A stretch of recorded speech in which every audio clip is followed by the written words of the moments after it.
Každý z nás sa už určite stretol s pojmom marketing. Či už to bolo v škole alebo na internete. A čo ten marketing teda vlastne je?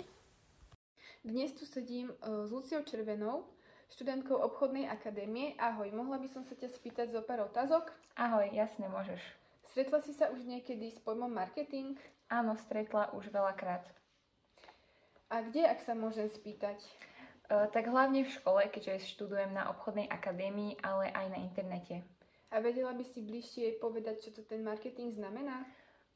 Podniky chcú vlastne marketingom dosiahnuť zvýšenie predaja produktov a taktiež chcú zaujať zákazníkov. To bolo správne. Ďakujem za odpoveď.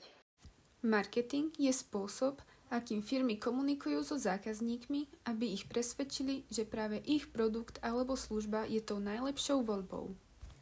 Marketing je hlavne o správnom načasovaní, strategickom plánovaní a porozumení potrebám ľudí.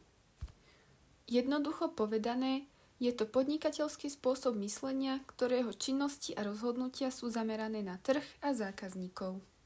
Sú to činnosti, ktorých výsledkom sú spokojní zákazníci a úspešný trh.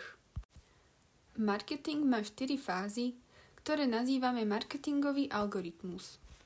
Marketingový algoritmus je súbor pravidiel alebo krokov, ktoré pomáhajú firmám analyzovať údaje a robiť rozhodnutia o tom, ako najlepšie osloviť zákazníkov. Koncepčná fáza sa zaoberá formovaním marketingovej filozofie, svojich zámerov, teda čo chce podnik na trhu dosiahnuť a zásad správania na trhu. Analytická fáza znamená analyzovanie nápadov, ktoré chce podnik na trhu dosiahnuť. Všíma si najmä veľkosť trhu, druh zákazníkov, schopnosť trhu ovplyvňovať cenu a kvalitu, napätie medzi ponukou a dopytom a taktiež silné a slabé stránky trhu. Realizačná fáza prebieha v súlade s marketingovou stratégiou, ktorá určuje ciele, nástroje a spôsoby ich použitia pri tvorbe produktu a jeho uvádzaní na trh. A posledná fáza, fáza spätnej väzby, poskytuje informácie o tom, ako boli použité nástroje úspešné.